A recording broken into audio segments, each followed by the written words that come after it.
Hello and welcome to this month's Side Alpha Leadership. I'm your host, David Polikoff. Happy to have one of my good friends, Dave McGlynn, on here with me. Dave's been on here before. So, Dave, tell everybody a little bit about yourself who may have been living under a rock and didn't catch the episode that you were on prior to. Right. All right. So Dave McGlynn, no stranger to the show. We've been on each other's show a few times, so I appreciate you having me again.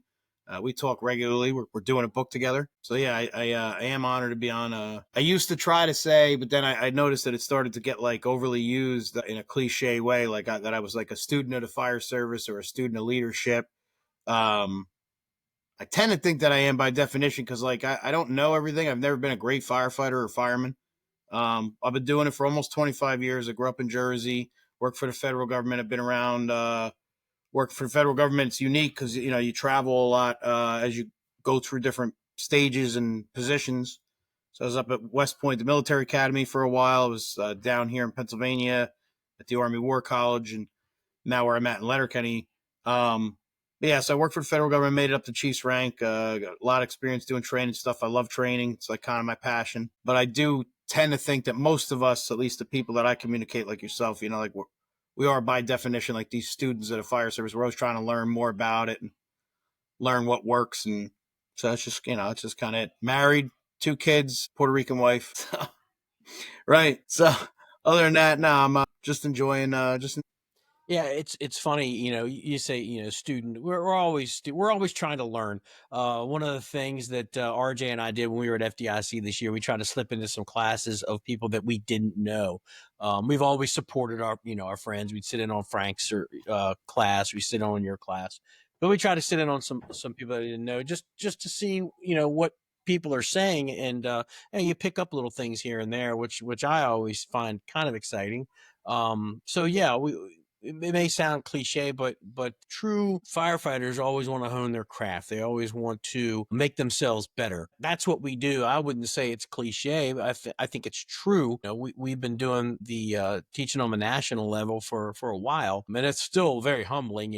That you're rubbing elbows with the guys that you grew up reading their books, and now you're having a beer with them and whatnot. But I think that it's important to, as you progress through the ranks, to go and listen to other stuff. Maybe get out of your comfort zone a little bit, or just listen to what some other people are saying. And there's always something out there. And I tell people when I teach my class, I said, if you've got a question, or you got a statement or whatever, just let me know. I said, I'm always up for learning new things. And you do, especially when you get on the national stage, you get people from coast to coast. And it's funny, teaching my class, we were talking, we do the digital simulations at the end, and we're dispatching calls, and something just as small as, RJ would get on there. It's like engine 1 to engine 2, pick up my line at the corner of, Main Street and First Street.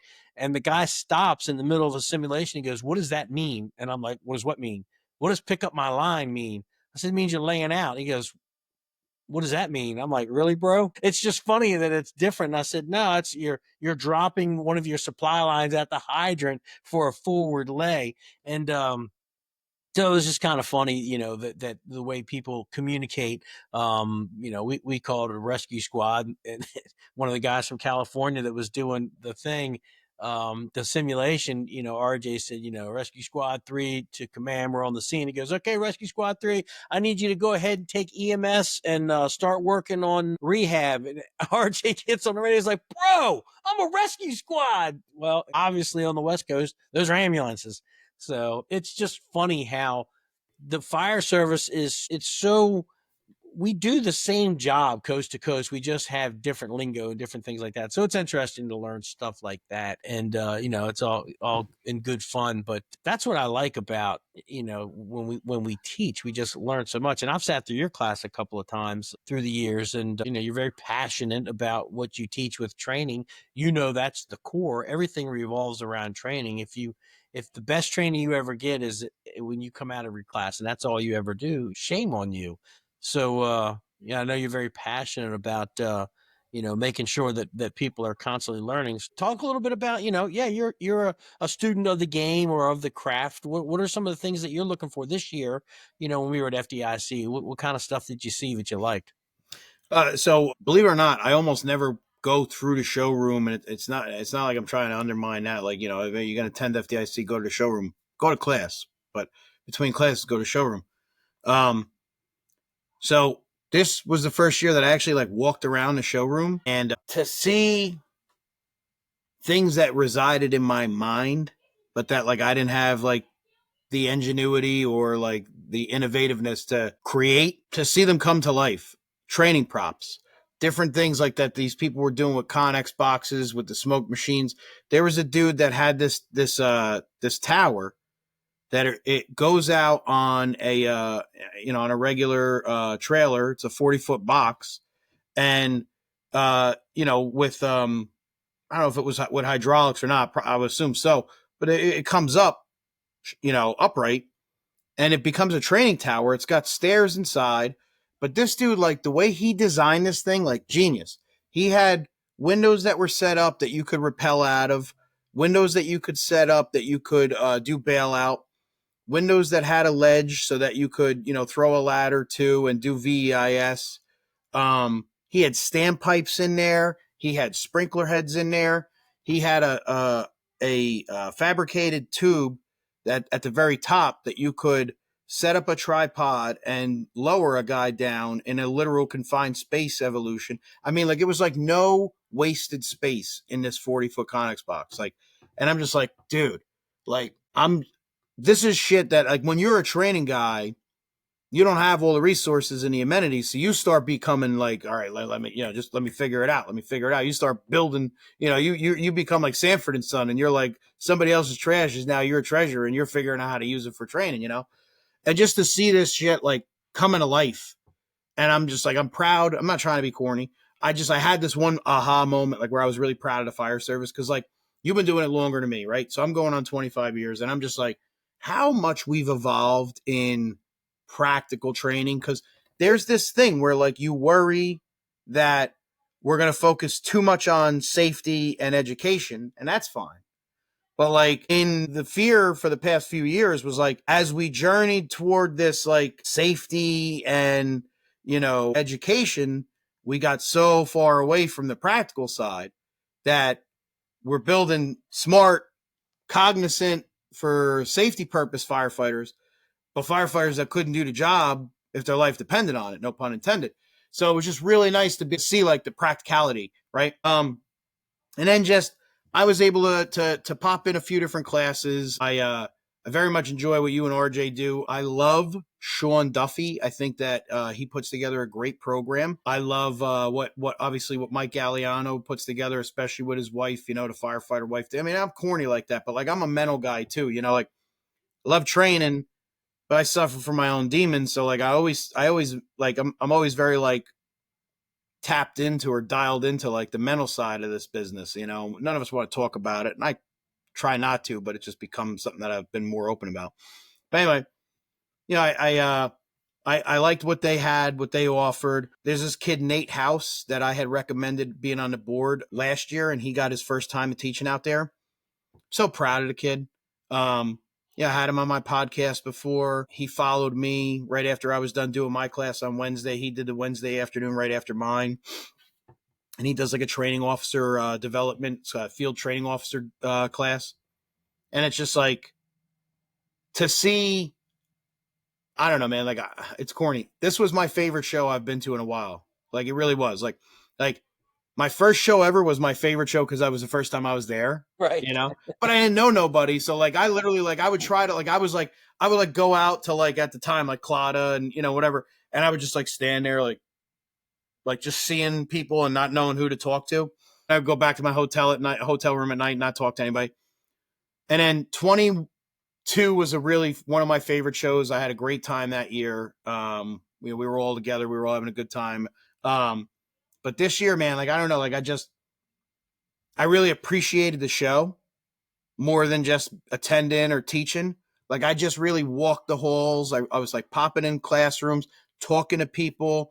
I was working the FE magazine booth, and I'm literally just grabbing people. I'm like, hey, you want to write for fire engineer? And they're like, oh, I mean, I'm not that guy. I'm like, forget about it. The reason why you're not that guy is because you think you're not that guy. I'm like, I didn't think I was that guy either, but here I am writing for it, So it's like, it just was really nice. Like I just felt, I'm sounding corny. I felt really inspired.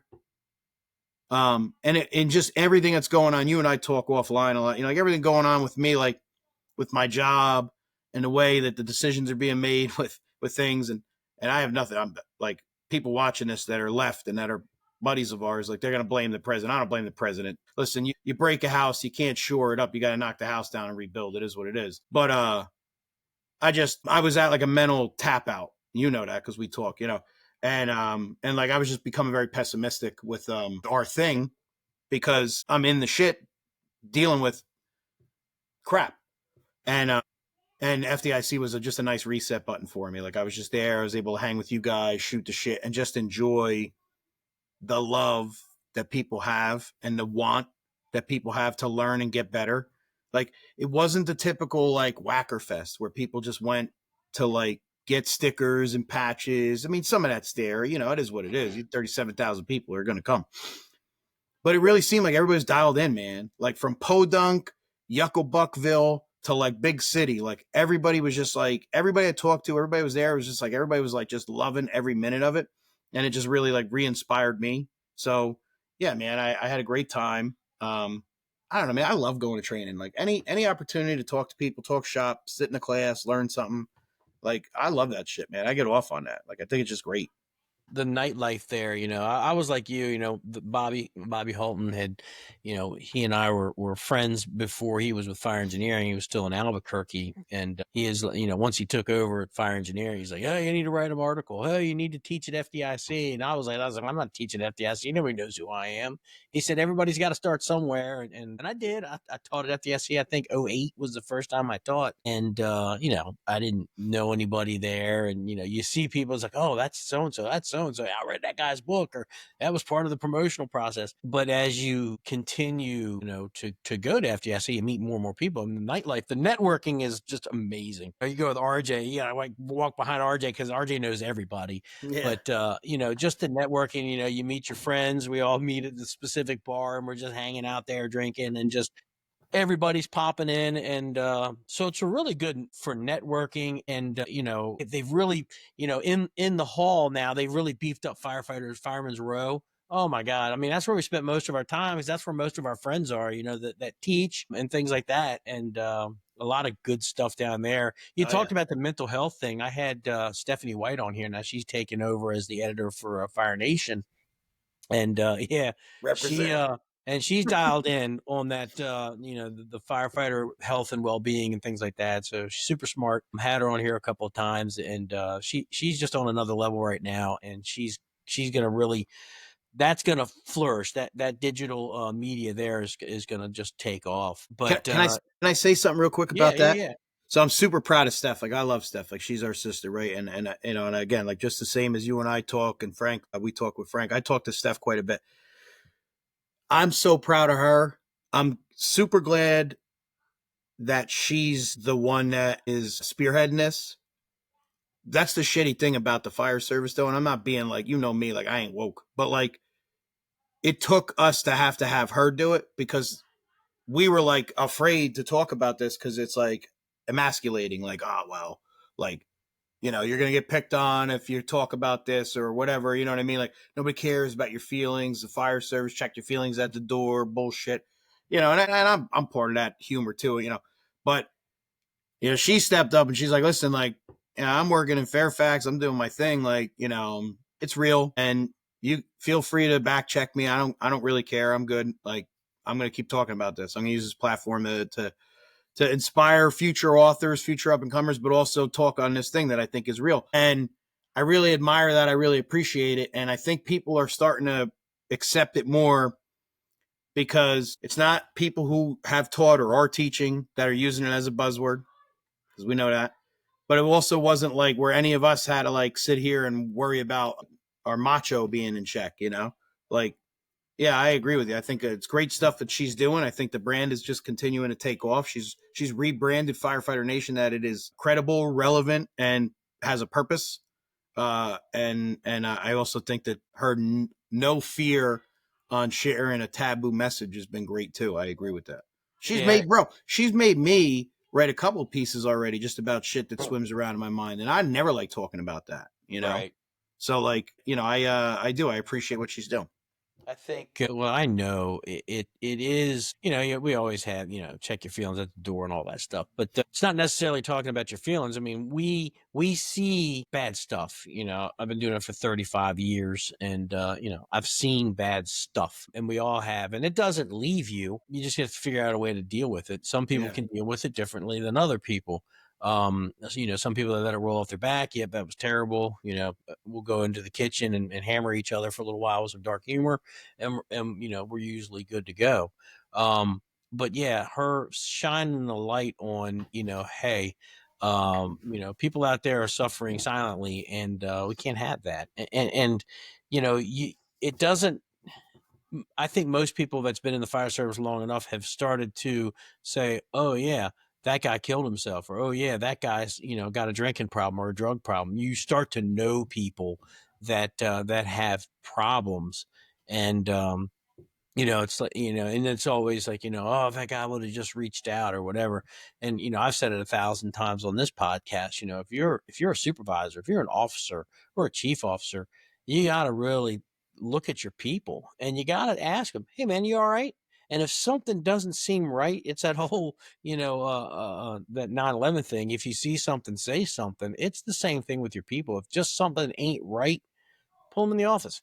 You may be on left field, not seeing anything, but it accomplishes two things. One, it lets people know that you're paying attention to them. Two, it lets them know that you care, and even if there isn't a problem, but it's important that we take care of each other because nobody else is. We're fortunate in Frederick. We have a mental health expert, somebody that I actually know. Her husband was, when I was working in Montgomery County, I was his captain. So she's our mental health expert, and it's a wealth of knowledge. I actually had her on the podcast. But yeah, we got to take care of each other, and we see some bad stuff. I remember, and I do it to this day. If I hear a call go out for like a pediatric cardiac arrest or something like that, I'm calling our peer support guys and say, hey, I just want you to know that this engine and medic unit are running this pediatric cardiac arrest. They may not call you, but do me a favor, reach out to them later on just to make sure they're okay. Stuff like that, and lets people know that we're listening, we see you, and we care, and that's important. If you want to be a decent leader, you just can't tell people like, leave that shit at home or whatever. People have problems. People have problems. This job is notorious for destroying relationships and things like that. 100%. So yeah, so we just got to take care of each I want, other. I want to talk about that real quick because, like you said, so I'm not I'm agreeing with you, but I'm going to take it to take it to a whole new level of something that we don't often talk about. So first part of it, if you're a leader, you need to have a finger on the pulse of your people, and you need to be able to create an environment where they could talk to you, or you can at least give them the avenues and support to guide them into talking and getting help. What if you're the leader and you're the one dealing with it? Who are you supposed to talk to? Yeah, it's funny you say that. I have my core group of friends that I know I can call. I can call RJ. I can call, I can call you. I can call Sam. And if I'm dealing with something, those guys, they can call me. You have to surround yourself with your Right. friends that you trust and that are going to be there to help you with perspective. My wife, I mean, she's a nurse, and she's a hospice nurse, so she sees stuff all day long too. The dark humor in our house runs strong, Yeah.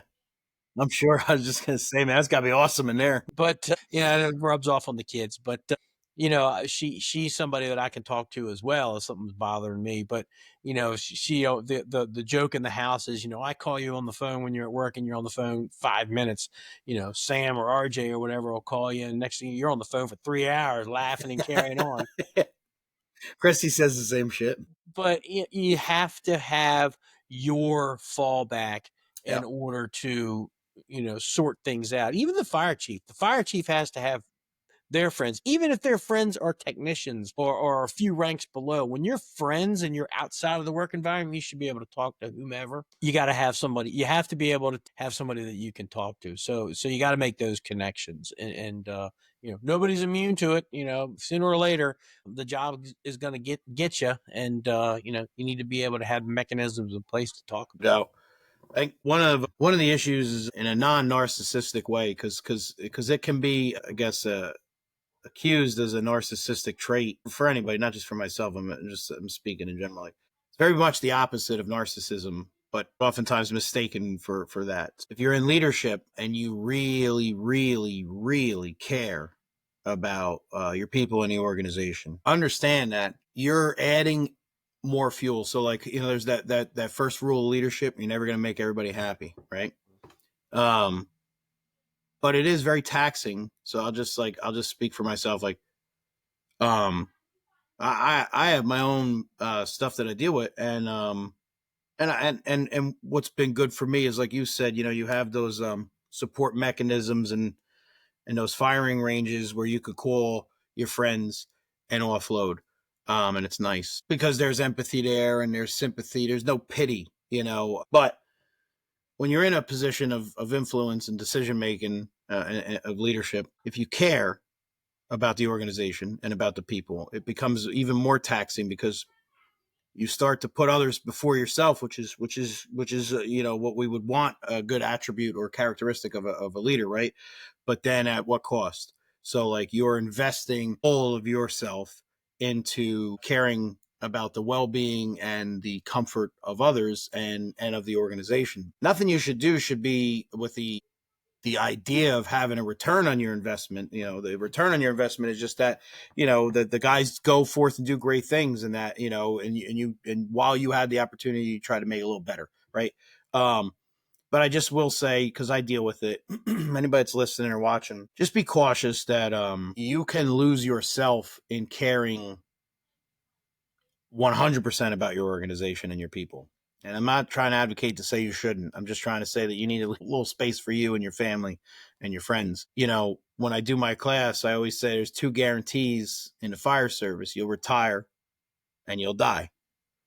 When you retire, they post the job announcement sometimes the day of, and when you die, the people that really cared about you, they're the ones that show up to the funeral. So I put that in that perspective because it's not about quantity, it is about quality. But understand that if you're exhausting all of yourself into trying to make sense of a decision that is beyond you, or trying to appease people to create happiness and comfort, you are expending your own by doing so. And it becomes even more trying because you're in this position of leadership. Everybody looks to you as the beacon of sense and direction.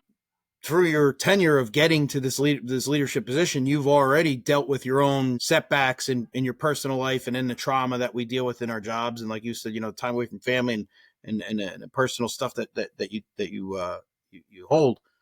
And then you try to, like, just exhaust yourself in trying to make everybody else happy. And in the end, you're not happy. So it's like, what I say is, where I'm going with this is, I'm trying to take it down a fucking dark lane. We'll talk about some fun shit here in a second. But I just say, for anybody listening, like, just be cautious to that, because I'm living it right now. Like, I just decided to say that we had no script. It just popped in my head. I'm dealing with, the past year has been very trying for me, not in the capabilities of being a fire chief. I'm being arrogant. Just, I could be a fire chief. It's not that hard, honestly. It's a pain in the ass of a job. It's tedious, and you deal with bureaucracy, and that sucks. But I already knew that going into the job. It's just, I haven't cleansed myself and appreciated myself enough that I have noticed that I have been trying to stretch myself for others. And while I'm still going to do that because I care about my team, I'm not in a good space. So anybody that's listening, I just want you to, like, hey man, like get good with yourself. Your organization's going to be there. You're going to have time to get back into fighting the good fight, but make sure you're okay. Because if you're not okay, it's the same as being drunk and showing up to work. Like, if you're mentally tapped out, like, you're intoxicated, you're impaired, right? So your judgment's going to be off anyway. So how good are you? You know? A couple of things that you said is important. You do have to take the time for yourself. Sam and RJ and I, we talk about it all the time. It's okay to be into the job, to really love the job and be passionate about it. It's okay. But when you're home with your family, be with your family. Even if it's just like, hey, we're going to have dinner, or hey, we're going to do movie night in the house, or whatever. Be with your family. The phone rings, look at it. If it's something that can wait, as long as it's not an emergency issue or whatever, you be with your family. And you got to take the time for yourself. I get up, at 4 o'clock in the morning, and I go to the volley house, and I get my sweats and everything, and I get on the bike, and Good for you, bro. yep, I usually I finished watching the last season of Shorzy, um, but so I'll do that. I take that time for myself. Um, when I was in Montgomery County as a battalion chief, I would take 20, 30 minutes to just go out and wash my car, wash the battalion vehicle every day. And became a joke because I wouldn't let the other guys help me. And I told them, this is Hmm. the only time I get for me. Leave me alone. Um, but you do have to take the time for yourself, especially if you're the chief of an organization or a chief of any senior staff position, because they're going to be pulling at you from all different directions. But you just have to be able to put it in perspective. Here's the one thing that I do know: the shit that's on your desk, if you walk away, it's still going to be there. So it's no big deal. And when you finish that, guess what? They're going to put more shit on your desk. Unless it's a report that has to be done in a timely manner, you got to take the time for yourself. Get in your car, find out where your guys are training, just go out there and watch them. Take some pictures. Make an Instagram page for your fellas or whatever for your shift, stuff like that. When you're at work, hang out with the guys, go sit down at the kitchen table and just bullshit for a little while. Those are the things that I have found that helped me, to stay level. Most of the guys knew me, maybe the battalion chief, but I'm still fair game. If I'm busting your balls, then it's coming right back at me, and I'm good with that. But like I said, the work that's on your desk, it'll still be there later on when you're there. Even if that means that you're working a 24-hour shift, and you don't get to go to bed till 1 o'clock in the morning. Let's be honest, the chief officers really aren't running the amount of calls that the guys on the engine and the ambulance are running. So you can make up for that sleep later on. But those are the things you really got to learn to take the time for yourself. Part of being a chief is also being in a good mental space. When you start pulling yourself in a bunch of different directions, then you're going to find that you're not going to be there for your guys in a good way. So you gotta figure that out. That's the thing. At the end of the day, I mean, you got a boss that you got to answer to. And your boss probably isn't riding fire engines, so they don't understand probably the full aspect of the job and what goes on that. Communicate, make sure they know what's going on, let him know the things that he needs to know, make sure he's never in the dark, nothing ever surprises him, and you probably end up being golden. But yeah, you do got to take the time for yourself with your guys, you know, and just you got to make the best. The job is great. We love the job. If we didn't like the job, we wouldn't do the job. It's the best job in the world, hands down. But it will get you. So you just have to do one of those. Hey, I'm going to take this time for me, or hey, I've been working on this report all week. It's not due until the end of the month, and I still got another 10 days before the end of the month. I'm not going to work on that report today. I'll take Hmm. care of it later on. It'll still be there, and that's the biggest thing is your kids. You've got young kids, they're doing stuff. You want to be there when they're there. My kids are a little older now, but we're away for a lot of the stuff that happens, birthday parties and things like that. So when we are there, we got to do our best to be there. And that's a lesson that I had to learn back when my son was born. I was being pulled in a bunch of different directions when I was a captain, and it finally got to the point where I'm transferring out of the station that I'm in, even though I want to be there. It's crushing me, and I did transfer out. It's the best thing I ever did, and I had to make that decision for my sanity and for my family. So Yeah, take that time for yourself, man. We talked a little bit offline. Working for the federal government, I know a lot of things are up in the air right now. It's like taking a handful of spaghetti and throwing it at the wall, and seeing what sticks, and we're going to work with that. Literally. Like you said, everybody can turn around and blame the president if they want. I look at it as some of the things that the government does, I may not agree with, but at the end of the day, had they started this shit 20 years ago, we wouldn't be in the boat that we're in right now. But I the NIOSH people, they talked about how they got rid of all the NIOSH people. Well, they're all coming back. They it was one of those, well, they probably shouldn't have got rid of them anyway. I think it was one of those, we're going to get rid of all these people. And then they finally looked at it and go, oh no, we're going to need these people back because they're doing good work on the fire side. They're bringing them back. And we talked about the National Fire Academy. I've had people ask me, thinking that I would be outraged, because, Trump closed the National Fire Academy. And it's like, well, I've taken like 3 classes at the National Fire Academy, and I honestly think that there is room for improvement at the National Fire Academy. When you say National Fire Academy, you're bringing people from all over the world coming there to take classes, but at least all over the country. And what floors me is, like we talked about at the very beginning of this show. Well, when I say I'm dropping a line and a dude on the West Coast doesn't understand what that means, but at the end of the day, we're probably reading the same ISTA manuals or whatever for Fire One. If it's the same book, we should have the same understanding. And one of the things that I've harped on, and I know I'm going off in a different direction, is how my mind works. You know, the only thing that we do consistently in this fire service is NIMS, and that's it. From coast to coast. If they had just kind of figured out, Fire One and Fire Two, I'm pretty sure we put fires out the same way: hose, water, nozzles, putting it on the red stuff. That then that should be good wherever you go. You know Yeah. what I mean? Um, so when it came to the National Fire Academy, what I'd like to see when these classes come back is just revamp a lot of these classes and gear it towards firefighters and officers. Get some really heavy duty quality leadership and decision making classes and things like that. I've hounded on that on this show so many times that we don't train our people how to be leaders. We don't train our people how to make decisions.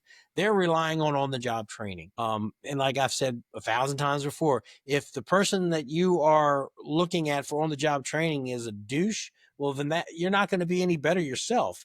So we need to come up with some better training that if you can't get it at your local training academy, maybe it's money or whatever, well, the funds are paid for at the National Fire Academy. Start coming up with some quality training that firefighters and officers and whatnot can from around the country can come and just learn really good And grow leadership from. and decision making and all kinds of stuff. So, like I said, it's how my mind works. It just takes me off in different directions. No, no, I love it. It's a good segue anyway. I was a little somber there for a second, so I'm glad you went there. No, I'm with you. I absolutely agree. I think that we you know why? So like on the board for FDIC, the most saturated topic is leadership. So it's a good and bad thing, right? So the good thing is that a lot of people value good leadership. That's typically why most of the people submitting for that wanna, they want to talk about it, right? The bad thing is we have such a friggin' leadership problem that it's the most saturated topic when submissions come in for the FDIC. And the frustrating piece, at least for me, just speaking for me, not the brand, is we've done all these books, we've done all these workshops, we've had some of the best out there, and like people like you and I have been students at AIRS, and it's inspired us to go out and do this. Excuse me. But like we still have leadership problems. We don't do a good job of company officer development. We don't have true defined like company officer academies or chief officer academies. We try to throw them together.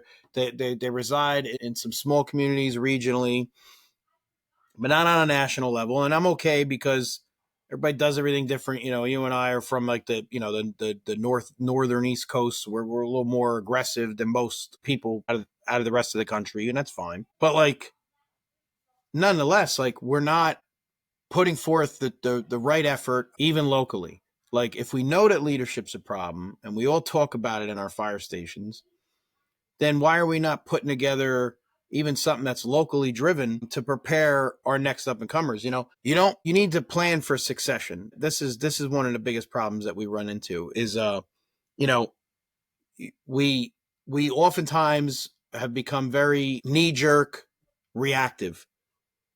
In the fire service, it's a nature of our existence that we have to react to something that we can't determine is going to 100% show up, right? We just have to be operationally and tactically ready at all costs. But how do we get there? By training. So the same should go with leadership.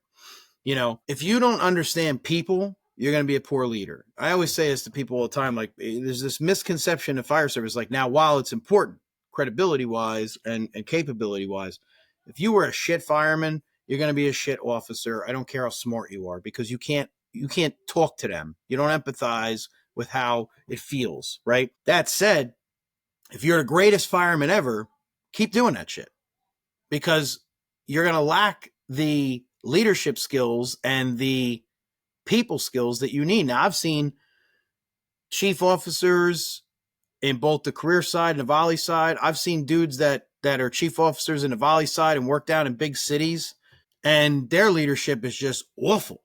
I mean, from the way they talk on the radio to the way they talk to people, the way they conduct themselves, it's just outright arrogant and just and foolish. And people attract to these people, like quoting them, or sharing some stupid rant that they had on Facebook. And I don't mean to take over your show and say the F word, but that's just the way I talk. Like, fuck these guys, bro. You know what I mean? It's Like, this.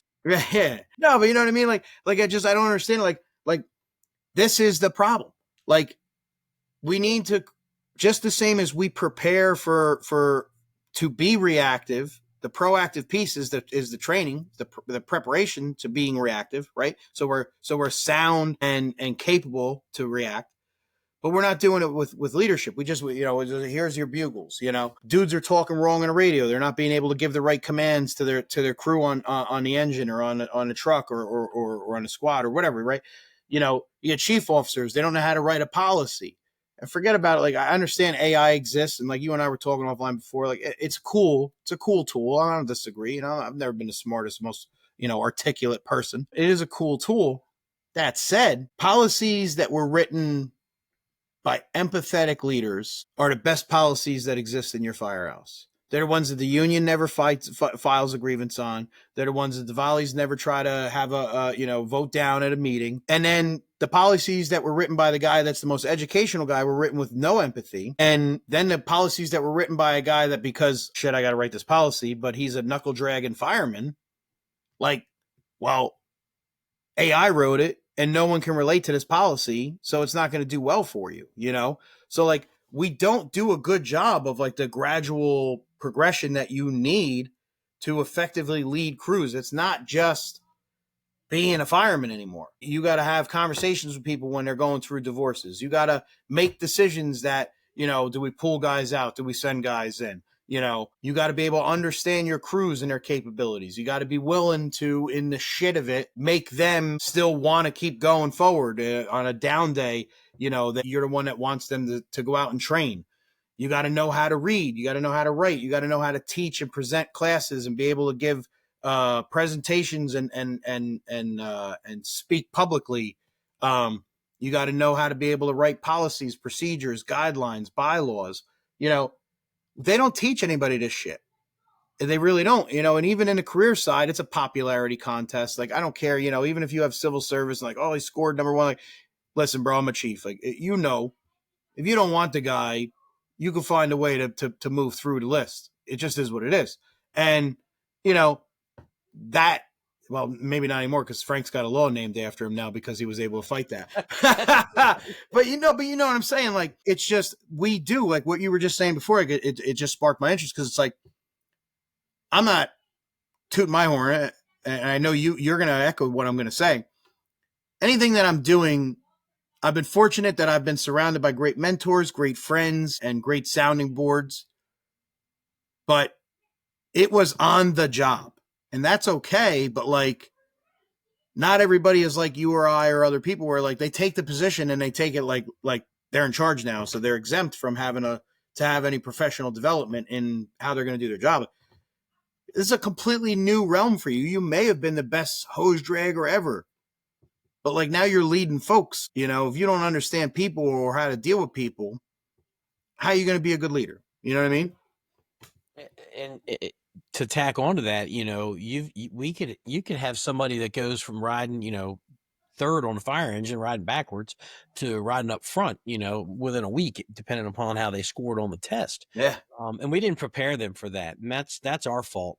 And unfortunately, if you don't have that, that intermediate step between firefighter and line officer, it could take them a year or more to learn the job. And if you're at a house Easily. that's not running a lot of calls, next thing you know, 2 years go by, you haven't ridden the front seat of your engine company on a first due working fire, and now you're sitting for the captain's test. And now, as a captain, you're still trying to figure out the lieutenant stuff. We don't do a good job in the fire service. Now, there are some exceptions to the rules. There are companies out there that'll take all the officers that are on the list and they run them through officer candidate school. Maybe it's a week, maybe it's 2 or 3 weeks or whatever. It's important. You got to start somewhere. But a week isn't enough to teach somebody how to be an officer. It's a month long at a minimum. But then you start talking, you're getting into the dollars and cents. It's going to cost money, because if those guys and gals are on day work, then you have to backfill their positions. And as a chief, trying to do a budget and all that stuff, it's a vicious cycle. But at the end of the day, my personal philosophy is firefighting training comes first. So we need to make sure that we have the funds for that. Maybe I can't get 10 boxes of pencils. Maybe I can only get 3 boxes of pencils. But if that money that I save can go towards training or making our people better and setting them up for success as they move forward, then but I'm all for that. The training has to be the biggest part of this job. Like Tony Tricarico would always say, our skills is perishable, and they go bad if you don't keep them up. And that's so we really need to focus on that, no matter what we have to do to make sure that we have quality training in the fire department is important. We're in budget season now, and they want to cut 2% here or 3% there. Hey, give us a copy of what your budget is, then give us a copy of your budget with a 2% cut, and then give us a copy with a 5% cut. And it's like, Yeah. why are you cutting to begin with? And it all comes down. I mean, we're in Maryland, which is absolutely, our politicians are asshats, and I've said that on my other podcast. But they want to do is just throw their money towards all their little special projects, and then there's no money left over. Right. But that's the question: is, well, where'd the money go? If I have to, 2% out of my budget, that means Right. that could run the risk of, hey, I'll have to defer a recruit class, and we're already 13 people in the hole, so now we're paying overtime. Mm. I may have to defer purchasing apparatus, and it takes 5 years to get a friggin' fire engine right now. So if I have to defer, now we're looking at maybe 8 years to replace a fire engine that's already 20 years old. Right. So I don't think these politicians, and I hate politicians, have an idea of what it takes to run the fire service. Especially when it comes to budget, everything revolves around the money. But at the end of the day, training has to be the priority. We have to make sure that we've got the best training, the best tools, the best equipment, and then we can start building off of that. And taking this full circle, that's yeah, it's expensive to go to FDIC. You do get some really good training if you want to do the hands or the workshops or whatever.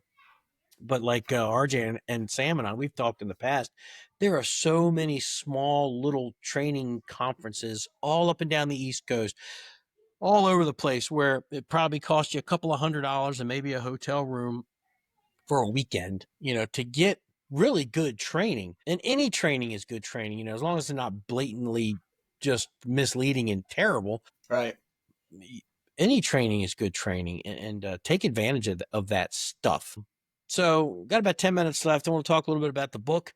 That's what I was gonna say. This is a perfect segue. Like you and I, well, because we covered a lot of stuff. That's what happens when you get two guys that two of us talk regularly, and we didn't have an agenda. We just wanted to do the things. It was good. So we covered a lot of stuff, and I honestly hate that I got a little dark there. I'm sorry. Does that? But you know what? That's just the way life is. Because there's people out there that may be listening. The dozens of fans that I have might be listening, and say, hey, you know what? The You know, tens of fans that I that's have. right. The tens of fans. But I think that, it's good to hear that other firefighters, other officers, other chiefs are like, hey, I got problems too. I'm not perfect. Yeah, Oh, that chief, he's making $280,000 a year. Yeah, but it also comes with a price. It also comes with evening meetings and missed meals with yeah, family and missing birthdays with kids. So it all comes with a price, just like it sucks. when you're a firefighter. So we all have issues that we need to deal with. So it's good to Nah, talk about it so everybody understands I we're all appreciate that. human. Right. But No, I appreciate that. No, but where I was going is just like, so we're both very passionate about training, right? And like you said, so like everything comes down to training. Like in the beginning of my class, I literally have the third slide after I give my disclaimer, so I don't get in trouble ethically with my job. I have uh, the fire department success hinges on training and the capabilities of the training officer to put together a good training program. Um, because it's the truth. Like everything hinges on training. So let's talk about the project we're working on, right? We're both very passionate people about training. We both very much understand that. We've taken roles in our careers where a lot of things that, like obviously I talk with fire engineer, I do a lot of training stuff, but I have my own leadership class. My company, my teaching company is called Passion in Leading, you know, and you have done leadership. We're on a podcast, Side Alpha Leadership. You've done leadership for probably more than half the time you've been in the fire service. You've been in a role of leadership. But how do we get there? And like we discussed before, is through training. Training is the most important. Everything hinges on training. It's the foundation. It's anything. I mean, all those stupid little synonyms and sexy words that you can try to plug into why training's important is super justifiable, right? So we're writing a book right now. We're finishing up. We're talking about the many different levels. It's not just to teach people. It's not a fire instructor one class. I'm not diminishing that. It just is not. It's three dudes, me, you, and Frank Ritchie, and then a bunch of our friends are going to contribute, talking about our experiences and our passion, desire, and the ins and outs of training folks and being an instructor, from the firefighter to the company officer to the assigned training officer to the regular adjunct instructor, state level instructor, national instructor, up to chief officers. We're covering it all. Talking about the volunteer, intrinsical problems that you can run into, the career problems that you're going to run into, right? Because we recognize the need for that, and we're putting ourselves out there and sharing these stories. So yeah, I'm really excited about what we're tackling. We got the contract. We're going to be putting it out with fire engineering. I feel pretty good it'll be out by the fall. But no, like when I first got tapped to do this by FE and by Diane I've said for a long time since we've been friends that I wanted you to be part of the next project that I did. I love Frank. Frank is literally by definition a mentor, because like I'm confident that guy is always going to be my sounding board for literally anything that I'm going through in my life, and I don't even think he realizes that. And I know you can relate to that. The dude they don't make people like Frank, but like so me and Frank Ritchie, we were talking, and I said, I would like Polikoff to be part of this book. I said, I don't know how if he's going to take it doing it three ways. I said, I don't care about making money. I said, I feel like it's going to complement everything. We talk regularly. I said, I think that we're going to put together a good project. And PJ is going to do the forward. We're going to have dudes doing the contribution. But I feel like, I don't know. I'm excited about it. Like I just am. Like I feel like we're telling good stories from our perspective, and we're just preparing people for like the shit we're talking about tonight, right? Like you can't just be reactive. You have to have a level of preparation. You have to be married to the responsibility it is of developing others. So yeah, I'm excited about it. I think it's gonna be great. yeah, I think with some of the chapters that I put myself in, just for people to be able to read that and go, oh, okay, I didn't think about that. That's important. That's what it means to go out and have to do like a needs analysis for the community before I can figure out what I have to do to train my guys. What are we facing? If you live in a desert, then forest fire is probably not something that's on your radar. So you don't really need to train about that. But it's things like that. If people can just look at it and go, oh, maybe it's a starting point. Like I'm trying to figure out how to do this, and then maybe that'll be a starting point for something. The one chapter that I enjoyed when we talked about the training requirements between career and volunteer, and how they differ and how they're the same. I'm hoping that with that you'll have career firefighters look at it and go, oh, I never really saw it from the aspect of, hey, here's a dude that's volunteering his time. He's got a wife and 2 kids and a full-time job, and he's going to the training academy to get his fire one, his fire two, his EMT. 2 years out of his life just to count Right. as minimum It's not easy. staffing. He's juggling a lot of stuff and still trying to be good at being a firefighter. Right. I've talked about it before on this podcast. The American Fire Service, the training academies, the state academies, they're not making it easier on us to achieve the training. Now, as a career recruit, well, we've captured you for 28 weeks. You're not going anywhere.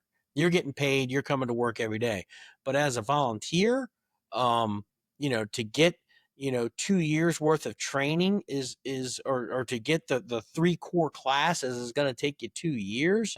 That's where we run into problems with retention. We can get them in the door, but keeping them, when they find out the amount of work that goes into that. So we need to figure out new ways to train. We need to figure out ways that we can keep people engaged and continue to take training. And yeah. So I think the book itself, it's got a lot of really good stuff, and it's going to be an easy read because you and me and Frank wrote it. So it should be a fairly easy read. But it's going to have a lot of really good, the chapters that we've all looked at it with each other. A lot of really good stuff, if not starting points for people that are trying to get stuff started, but to actually take a look at how are we doing now versus where should we be. Be able to do an analysis of where are we in our fire department versus where would I like to be? How do I Right. get there? So I think that the project. Well, I know we're very proud of the project, and I think that even though Diane wasn't hip on the collaboration, you stood your ground, and she relented. But I think that when it's all said and done, like I said, we didn't go into this to make $1 million. You know, the reward for me is just seeing your name on a book that people have in their hand that they're reading. That, hey, I did that. I had a part of that. Just like writing an article for fire engineering, something about seeing it in a paper magazine with your name, in the magazine of something you wrote, your words. So I think that it's a really cool project, and I think that people are going to really walk away with a better understanding of the fire service and the training genre in general for you know things that you may not be thinking about, but should be thinking about when it comes time to develop programs and things like that. No, I agree. I think so. I think like I said, I'm not trying to be corny. Woodrow Wilson has that quote, I don't often use my own brains, I use all that I can borrow as well. I would be remiss to not uh shout out, like, listen, like, I'm pretty excited about it, even if it's just like us just being corny and being our own fans on it. Like, I just am, because I feel like as I'm reading it, like I told you, like I've been looking back at stuff, and like we wanted to change the title. But so, by the way, the working title, but I'm, again, anybody knows me knows I hold my ground on stuff. So we're probably gonna call it Setting the Standard. Is gonna be the name of the book, and it'll be about training, the ins and outs of all that. But um, we're given our story, we're given, you know, just really making it like, training has been so stigmatic. Like one of my biggest beasts with the fire service is like, the training officer position became a stowaway. And then the instructors became guys you didn't remember. Like, you're like, oh man, I had this great instructor and we did this awesome class. And you're like, oh yeah, what was his name? You're like, he was an instructor. But we're able to quote these great leaders, these generals, these chiefs, and that's awesome. I'm not taking away from them.